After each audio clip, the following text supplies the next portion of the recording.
Recently we've shown you the Polestar 2, the electric vehicle that is competing with the Tesla Model 3. This today is the Polestar 1. Here, this is a plug-in hybrid vehicle, so to speak, a super sports car if you take price and performance, 1000 Newton meters of torque, 155,000 euros, limited to 1,500 pieces worldwide, and only a couple of these here are in Germany. That's why we are taking it on here today in exterior, interior, and the performance driving experience. And it is very interesting because, first of all, this is literally a concept vehicle, street legal. So very rare actually that we can drive something like this. This will be very interesting. And of course the question also, is it really something very unique, or is it just a very, very expensive Volvo? We're going to find out in Full HD, full screen and full length. Let's go.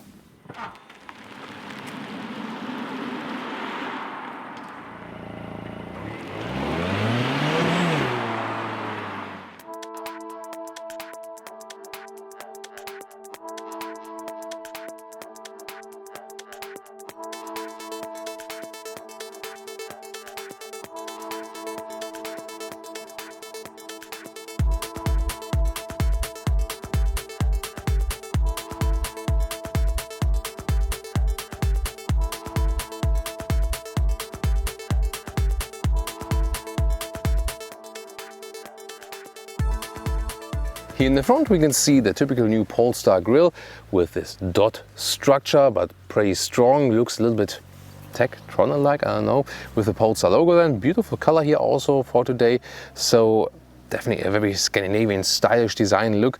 Then the Thor's Hammer LED daytime running light together with full LED unit right here. It does remind us of Volvos, also the Polestar 2 and Polestar 1. They share some design similarities, but yeah, cool first impression definitely. The length is at 4 meters 58, 15 foot 1 or 181 inches, 18 centimeters or 7 inches shorter than the Volvo S60 midsize, so just as a comparison. So it's not a very long vehicle. The door handles here, they fold out, and then the mirrors here, very beautiful, almost frameless, really cool. The Polestar 2 has that as well.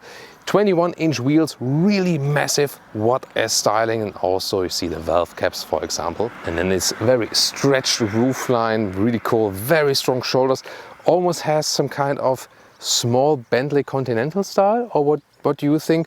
Definitely a beautiful piece here in the side profile.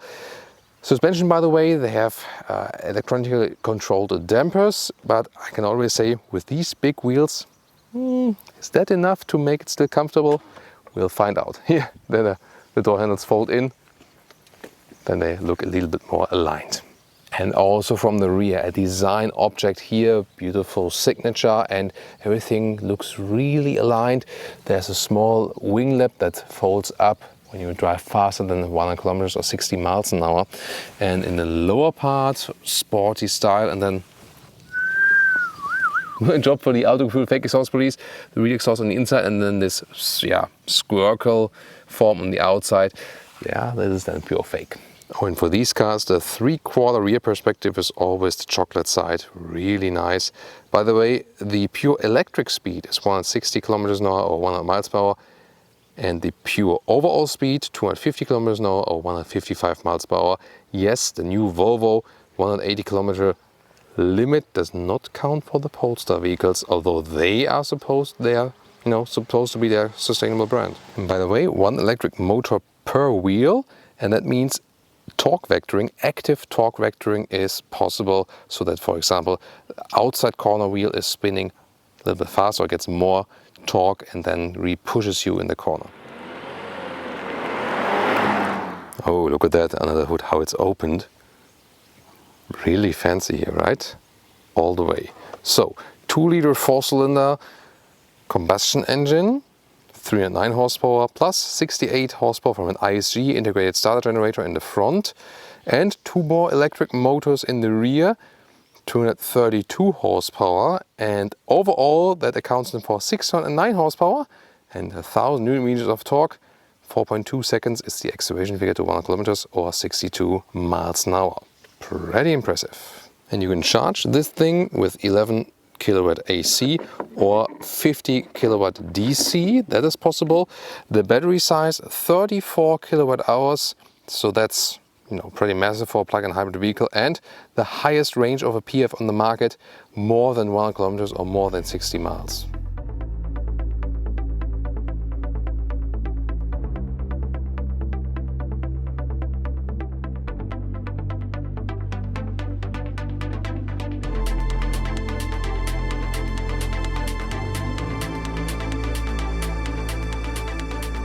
Door handles here, they fold out, and then door closing sound. Yeah, quite solid, even though it's a coupe. So that's nicely done. And inside of the doors here, very tightly wrapped everything from design. So this is a very beautiful design, really stretched all the way around. And we also have this Bowers & Wilkins sound system we know from the more expensive Volvo options. Then in the lower part we can see the CFRP parts, carbon fiber reinforced plastics for lightweight building, and of course also for stiffness. But yeah, lightweight not really such an issue here because the battery adds so much weight anyway. So here we do see like a Volvo S60, a little bit pimped from the steering wheel, for example, just with the Polestar logo. Then we also have the Volvo-like seats. So yes, this is essentially a very expensive Volvo with some more other parts. Here, interesting with the contrasting seat belts. This is also available for the Polestar 2, for example. Also recently shown that to you.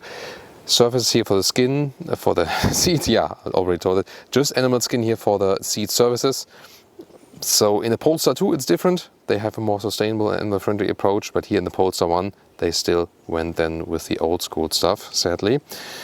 Other than that, soon more two screens and stuff, but this is also very well known from the Volvo models. And getting inside, wide door here, typical for a coupe, and you have a comfortable seat position. The Volvo seat ergonomics is usually pretty good, so you have a really nice position, and everywhere you look around, no B-pillar here of course, and also the top and so on. This is such a great glass all around view that is creating a very unique experience.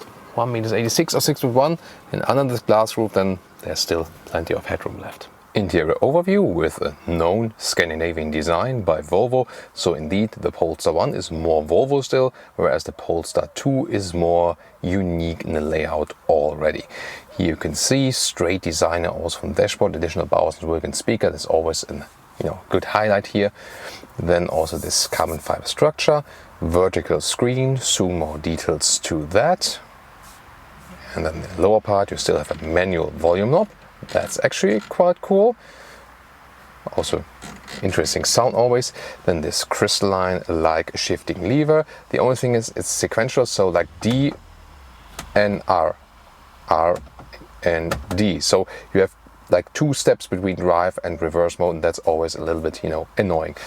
Here a lot of black piano lacquer. You can open that and have some adaptive cup holders, start stop engine button, and the drive mode selector looks cool, but it's always a little bit complicated to pick that.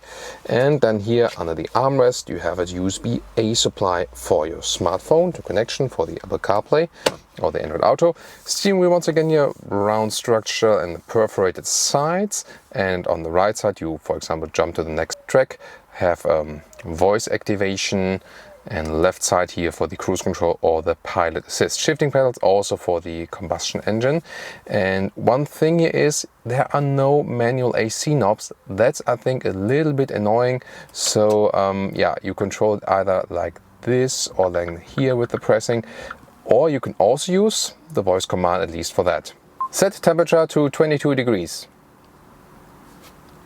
Temperature set to 22 degrees. Well, that works. And the rear view camera has a good resolution. However, it seems to be somewhat misplaced right here because you can see like a pillar here, so maybe not very properly placed in the back of the vehicle. Digital instruments look like this: left side speed, right side then for the power meter and also recuperation. In the middle, that's how it looks like when you have a GPS route set. That's how the instruments look like without the map in between. Head-up display is clear to read, speed and also a loud speed, always a nice addition.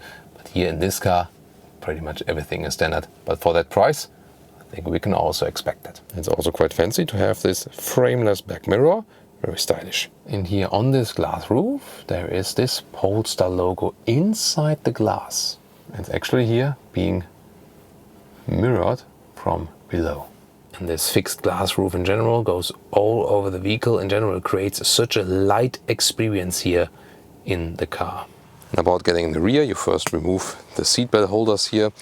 So a little bit complicated. Then you can press this button behind the seat, but only if the ignition of the car is off. Then it goes forward a little bit like this. But I mean, what's the use of that? It's like, what's supposed to be? That way I can turn it back. Okay, like this. And then, I mean, why? Huh? So I don't really get it, what the seat is doing. I mean, usually it should drive forward and... Have you seen that? So now I have to go to the lower part of the seat, put it forward. This can take some time. And then, yeah, you see also seatbelt wise, it's a little bit complicated to do so.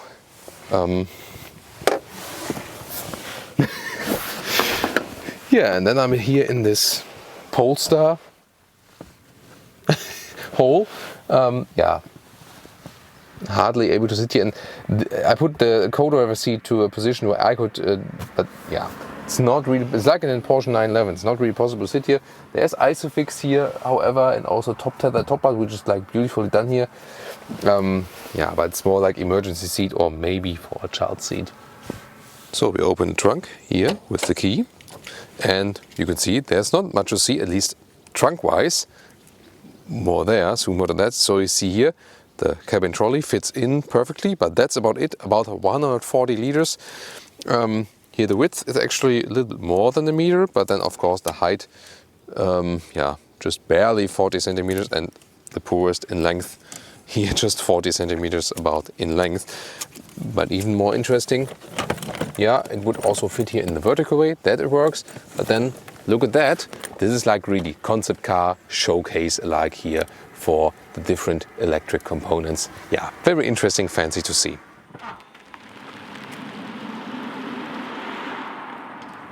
Welcome to Thomas's Driving Lounge. Here today, the active driving lounge with the Polestar 1.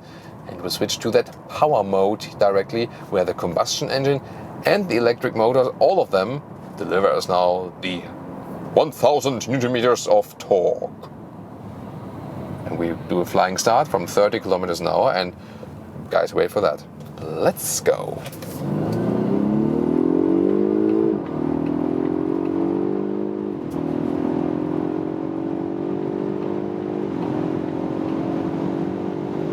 Plop, and that's 200 kilometers an hour, 125 miles per hour. Holy moly, that was quite impressive. Really cool. Here, of course, at higher speeds, it gets a little bit louder then, but stability here, lane change stability. Yeah, it's very stable. The suspension is very stiff. Steering feel is, look at that. It's like almost nothing in the middle. It's like, yeah, very artificial steering feel. That's probably a downside. But the suspension, I mean, that it's so stiff. In this case then here, at high speed, that's good. Typical motorway speed, 130 kilometers an hour. That's, I think, okay. Noise insulation wise, no problem. There's some strange noises from that top. That might be something, yeah, build quality issues for this concept style vehicle. By the way, even if you drive in the pure electric mode, you can drive on the motorway pure electric. That is possible.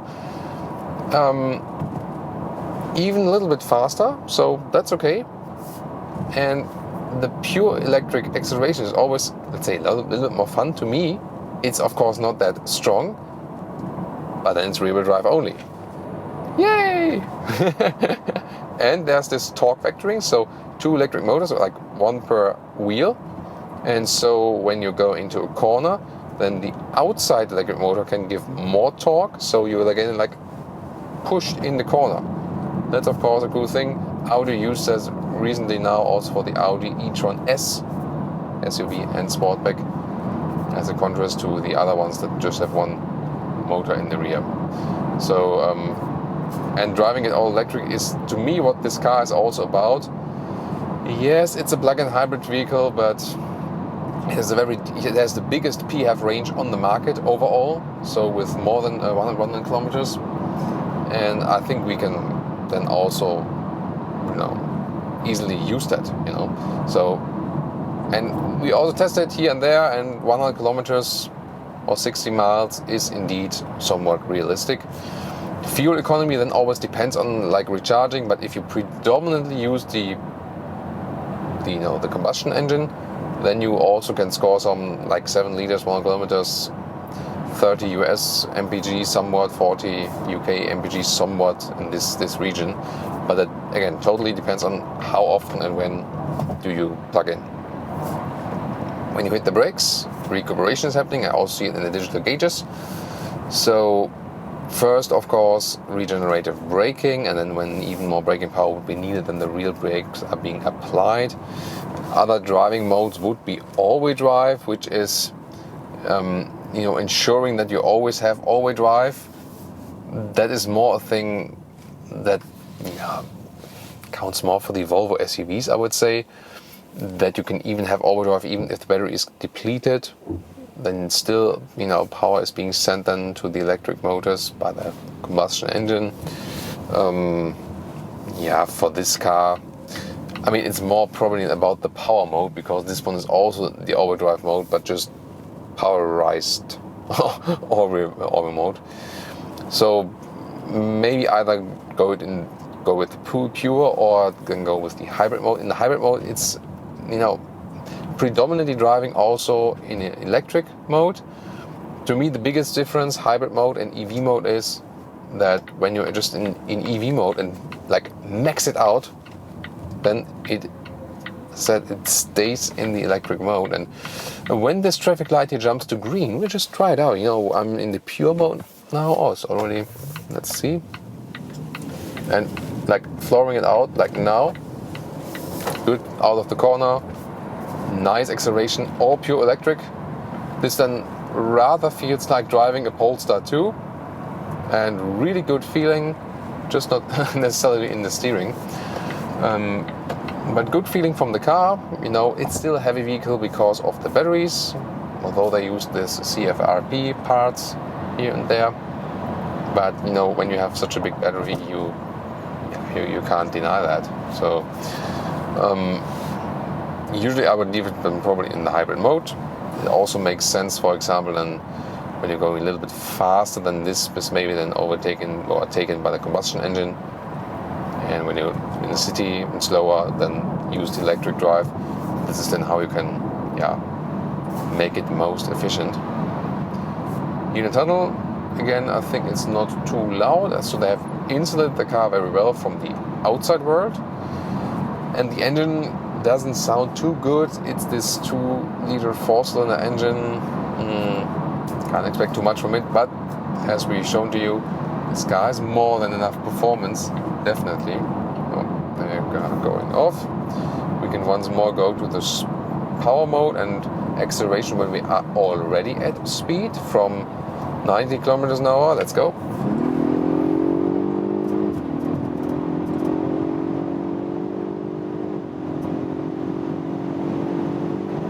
That's once again 200, and now here fast in the corner.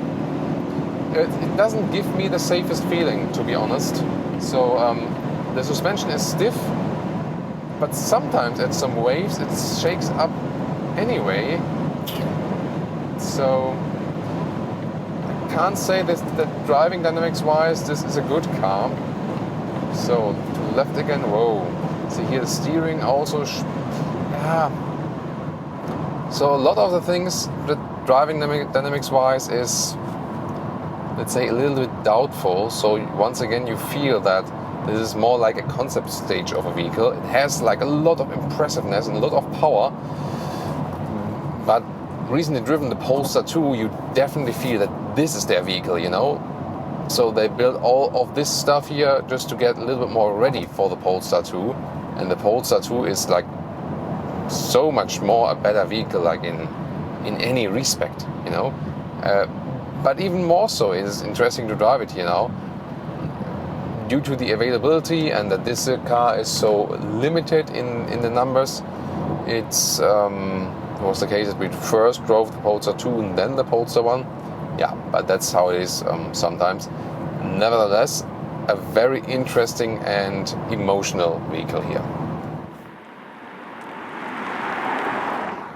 And now also to some city driving here with the Polestar 1. And what you realize is, once again, that the suspension is quite stiff. But of course also about the wheels, with the 21-inch wheels that make the ride really, really stiff when you have some bumps in the road, definitely. And reactions from people all around, you know, I have a good comparison because I'm driving so many different vehicles, and I also check out the reactions. And I mean, usually when you buy a 150,000 euro car, you would like to see some reactions, and this car does get reactions, yes, definitely. However, I think not the typical reactions for cars that are so rare, you know. So hardly anyone knows that this car is so extremely rare. Just a couple of pieces here in Germany.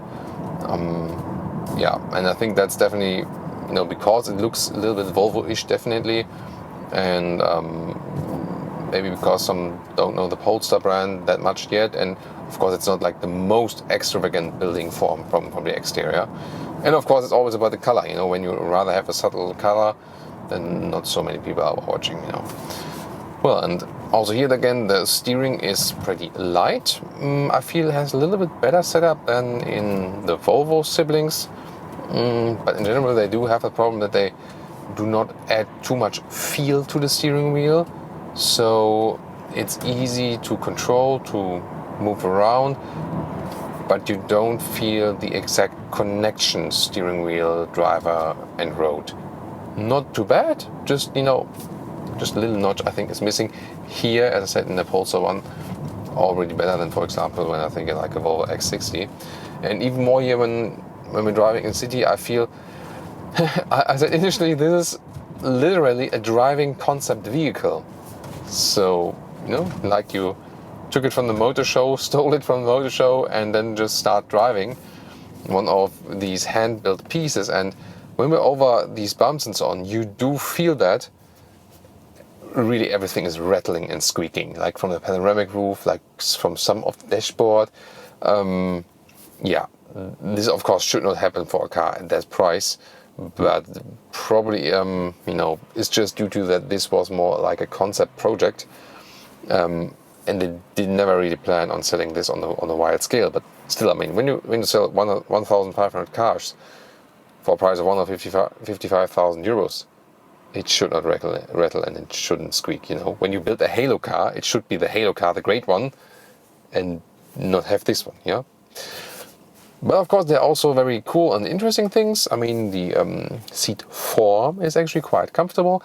And, you know, just when standing still here at the traffic light, I mean, it's amazing how you can look around to the sides, right, left, the nice mirrors there, almost frameless. The top part with the, you know, with the fixed panoramic roof to the rear. This car then indeed, once again, feels like a concept vehicle you took out for a drive, and you feel a little bit fascinated, like, am I really driving this? Am I allowed to drive this? This has a real number plate, so this can be moved in public traffic. You know, because when you have so much light in the interior, it's hardly. I mean, yeah, the Teslas would be, you know, the other examples for that, where that is possible. Especially in here with the coupe form, this is something else, and, you know, no B-pillar problem and so on. This is again really, really cool. So usually I'm then here in the normal hybrid driving mode. And that means when I'm at lower speeds, still it's predominantly the electric one. And I can see that also in the digital gauges. We talked about it, for example, in the Volvo XC40 plug-in hybrid review. It's a little bit hard to see because in the instruments there's like a looks like a raindrop, but it's supposed to be a fuel drop. And when it's empty, then you're just EV driving. And when the drop is like full whited out, then the combustion engine is on. It's like, okay, whoa, did you hear that? Or feel that? It's like always, holy crap. We're going almost, whoa, gosh, whoa. This is almost like driving a Formula 1 car, bumpy wise. I think I never drove with a car like on, you know, over this part where I was like, is this staying in one piece? Wow, that happened. Yeah, let's return to talk about the combustion engine there. So I'm staying like in this electric span, showing me in the instruments, and as soon as I, you know, go over a certain threshold, then it's like, oh, this is like a very wrongly built wooden roller coaster. So that's yeah. So when I exceed this threshold, then the combustion engine hops on, and I can just stress again that driving it all electric is so much fun. You have the instant torque, then they also have that torque vectoring from the 2 electric motors in the rear. That's really so cool. And then you might face, like, it also counts for other plug-in hybrid vehicles, also for the other PHEVs at Volvo, you might face an electric-only zone at some point in some city, and you can here click on battery level sustained for later use. So now the battery level is being sustained as it is. So sometimes this ISG is integrated starter generator in the front axle that gives more power, but also can, you know, regenerate energy while driving. And you can also change to the charge, and this then indicates that the combustion engine is being used, or this ISG then, to charge the battery again, which is very inefficient and not useful at all energy-wise. However, again, it might be needed when you're thinking, oh, you know, like what London is planning, then you maybe at some point can only drive electric in the city, and then you're like in the countryside, it's like, oh, I better recharge now because I don't have time to plug it in before or so, you know. Here that the combustion engine is on, and it's so strange here, you know, also when we're driving the Polestar 2, it's, you know, it feels so right when this car is being driven all electric, you know what I mean? So drive mode, let's switch to power, then also combustion engine is on, and as we shown you earlier, once again, smaller acceleration, 52, let's see, Plop, that's already 90, wow. This is really, this is really so amazing with this car. Yeah, that's like almost supercar-like acceleration, you know, like a bam. This is really, really cool. And I really love to drive this car on the pure electric mode. And the special thing is really, it stays when I go into this pure electric mode. I'm on an electric rear wheel based drive. So it will also stay in the electric drive no matter what. So some plug-in hybrid vehicles, even in the pure EV modes, oh, this will be coast intensely when you're crossing a through line. Not that, I mean, I have never done that ever. Yeah, about that.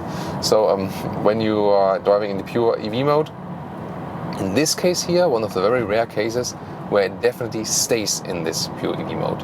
And it stays really silent here, drivetrain rise, but also noise cancellation. So far, very good at 80 kilometers an hour. Besides the rattling noises. And here we can either set the cruise control or we can set the pilot assist.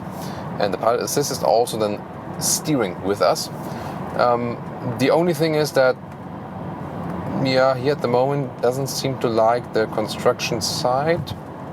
This is always a good test because some of these systems, they cope with that and some don't. Obviously in this case it doesn't, because usually it would first tell me, okay, like now I'm ready to do this, you know, and obviously at the moment not. So how does it feel then here really to drive it? It feels somewhat exclusive, yes, because of this concept car factor and because it's so light. And I mean, this would to me be maybe like one reason to buy the vehicle, because you feel so concept style special in this vehicle with this round panoramic view. Of course, meanwhile we have some alternatives where you also have that at a cheaper rate. Polestar 2 to some extent, not the extreme because there's a B pillar in the Polestar 2, and of course Tesla Model 3 with a big panoramic roof in the top. Earlier there was more sunshine, by the way, and I felt that the glass layer it didn't get too hot actually. So sometimes it can be a big problem. Of course, also it depends on like how hot. Do you hear that on camera? It's like so weird. It's like squeaking and rattling all over the place. It's really a pity. Really a pity. So now, rest of the motorway, there will also be the blind spot monitor. At the moment, now it's also activating the pilot assist finally. Blind spot monitor will be integrated in the side mirrors as well. Here now, setting speed and 1 km an hour, and pilot assist is usually quite reliable. Of course, never trust 100% on these systems. But here you can see it is keeping us in the lane. No problem for that. Yeah, here we go. Of course, always keep your hands on the steering wheel. This is just for demonstration purposes, that you really believe in that it works, and I'm not like cheating in favor of the car. I mean, I would never do that because I have no interest in cheating for any car. So no, and not even for German cars, as I said so many times. I really so don't care where a car gets built, if it's German or not. Every car gets the very, very same fair treatment here. Even if some, still believe that just because I'm born in Germany, I would rate German cars better. Like, why? I see no reason here. So, that's it from the rest of the driving impressions. I think definitely very interesting. It's a car you can talk a lot about, even while driving, of course. So it feels somewhat special. It feels somewhat Volvo, yes, especially here with the setup here. More Volvo-ish still than the Polestar 2. Has some flaws, definitely. Also again with this concept style, but definitely unique.